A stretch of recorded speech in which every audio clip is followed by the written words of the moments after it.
Duane Duggan, RE/MAX of Boulder video podcast. Today we have a very special guest from Superior, Colorado, Clint Folsom, the mayor of Superior. Thanks for being here. Thanks, Duane. We're very honored to have Clint because it's kind of like welcome home. Because Clint used to work at RE/MAX of Boulder in about 1990. I think you worked with Lancine Cadora, a realtor here in the office. I sure did. Lancine sold me my very first house, and I loved it. Loved the process so much, I decided to come to work here as her assistant. And did that for a couple of years. And I understand you did some property management for RE/MAX in some extent. So. I sure did. My years here, I got to meet Tom Kalinsky and manage his property for a number of years, and so feel like I know several of the RE/MAX folks. Did you actually spend time as a realtor too, or just as Lancine's assistant? Just as her assistant, then I went into business for myself as property manager. Okay, Fantastic. Well, welcome home. Thanks for coming. Thank you. Visiting with us today. So Clint's got some great insight about Superior. Superior's grown up a lot in the last few years. We used to have a bunch of coal mining towns around Boulder,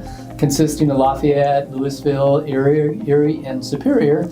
So it's just changed so much. So Clint, why don't you tell us a little bit about what you know about the Superior history? Sure. The name Superior is always a fun one to guess as what was the real meaning behind where did that name come from. And a gentleman by the name of William Hake came to Superior from Wisconsin and grew up in Superior, Wisconsin. So one of the stories is that he named the town after his own hometown, Superior, Wisconsin. So that's number one. Number two is he traveled through Nebraska on his way here and broke down in Superior, Nebraska. And in return for all the hospitality he received from them, that he wanted to name a city after Superior, Nebraska. But one of probably the most commonly believed reasons that why we're called Superior is Mr. Hake got into the coal mining business, and in business you want to distinguish yourself from your competitors, and so he felt like that a good way to distinguish the coal mined in Superior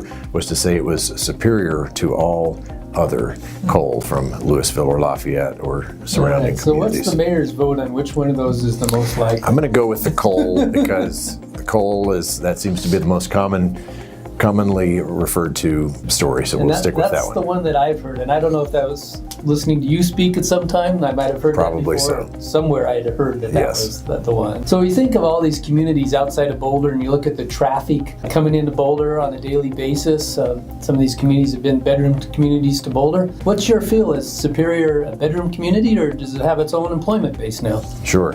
I think when the Rock Creek subdivision of Superior was developed, it probably was more of a bedroom community to Boulder. It offered newer housing stock and larger yards and things of that nature. But as time has gone by, there have been some businesses built and employment created there in Superior. So I think some residents live in Superior. We have people commuting into Boulder. We have people commuting to Denver, and really every other town around wherever there's employment. In Superior, I remember when I first started selling real estate, you could get a farm home loan in Superior, and also in Lafayette and Louisville. Those were towns that had to have populations under 10,000 in order to get a farm home loan. Obviously, we can't get that anymore. What's the population category of Superior now, and once it's totally built out, what's the max it can be? We're at about 13,000 right now, and it's estimated that once we reach build out, we'll probably be around 17,000. And then that's it, huh?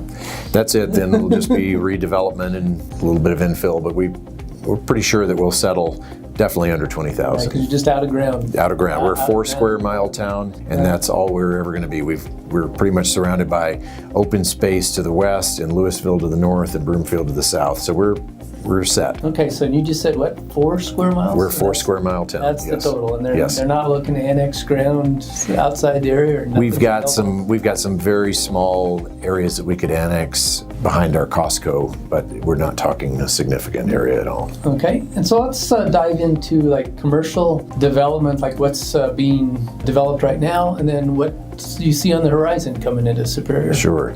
The big buzz for the last several years has been the development of Town Center, now referred to as Downtown Superior.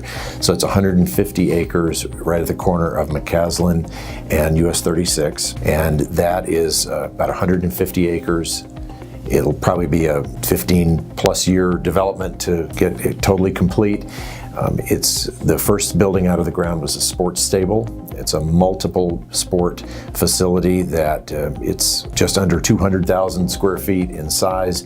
They've got 32 different businesses in there, from sports rehab to ice facilities, ice hockey, indoor turf field, basketball, just about every sport imaginable can be either trained or rehab in that facility. And they have employment just under about 500 people. So wow. it's an incredible facility. So that's open and operational now. The next things you'll see coming out of the ground in downtown Superior, we've got our first hotel. It's an Element brand by Weston, and that's going to be coming out of the ground this year, probably open in 2018. And we just had a groundbreaking recently on a 60,000 square foot medical office building that's going to be just next to the sports stable. So a lot of activity there. When it's fully built out, we could have up to 1,400 residential units built there. A combination of homes, townhomes, condominiums, could be some apartments, but really nothing like what we have in Superior now. Everything in Superior now is larger yards, single family product primarily. There are some townhomes and apartments, but this will all be more of a dense urban feel. One of the centerpieces of downtown Superior is going to be a plaza area, that 50,000 square foot plaza area that could be used for festivals and just a gathering space, basically the downtown that we never had. Town center, just like a town in Europe. That's right. That's fantastic. One of the things I like about all the commercial development in Superior is it's all got access from either direction on the new bike path. Being an avid cyclist, yes, you can get out to Superior very easily, but it is pretty exciting that folks that work in or live in Superior and they work in Boulder, and with the proper weather, it's a great way to get into town on that new bike path. So that's pretty fantastic. I've had many friends say that they appreciate that element of the right. US 36 reconstruction and all of the development that we're doing in downtown Superior. We're really paying close attention to make sure we've got those good points of connectivity. So we want it to be very bike friendly and pedestrian friendly. As far as residential development, what's going on now and how much is left to develop? The biggest chunk to redevelop, or the biggest chunk to develop rather, is in the downtown Superior development. We've got up to 1,400 homes could be built in there. The first 117 have been approved. Wonderland Homes and Remington Homes are the builders for that product. They're actually coming out of the ground right now. So if you go out there now, they're coming out of the ground, and probably by late summer or fall, we'll see some models open up and they'll be selling those. Other than the downtown Superior development, there's going to be a couple of other, I guess I'd call them infill projects on smaller parcels throughout our town, and those could be 20 homes or townhomes, maybe 100 in one of the larger parcels that I'm thinking of. So a little room left to grow. We do. So being a small town, you're the mayor, how's the average citizen of Superior get involved with the town? Sure. What can they do? We've got 7 different committees or commissions that we have in existence. We've got a Parks and Rec group, we've got an Open Space group, we have Planning Commission, Youth Advisory Committee, Cultural Arts, Public Spaces, and Historical Commission. I think I've named them all. Yeah, that's a pretty good list. So we've got over 50 people that are involved in these committees and commissions now, but there's always room to add more. So we'd certainly welcome anyone with any level of interest in any of those areas to be involved.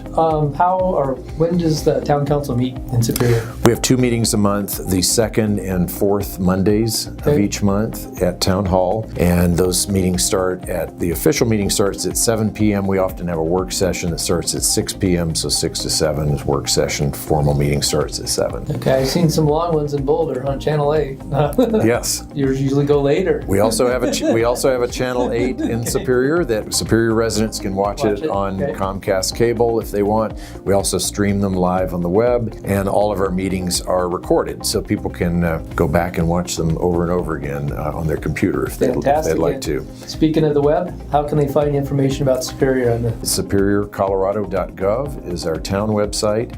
The downtown Superior development is downtownsuperior.com, and that has links to the different residential developers, and so that'll be evolving as that project goes along, but that's a good one to keep in mind for those interested in residential and other things downtown Superior. And then the sports stable, for those that want to learn more about the sports stable, at sportsstable.club is their website. Fantastic. A lot of stuff going on in Superior, Absolutely. Colorado. Mayor, thank you for joining us today. Thanks, Duane. Appreciate your time and sharing with us. Duane Duggan, Remax of Boulder Video Podcast, signing off.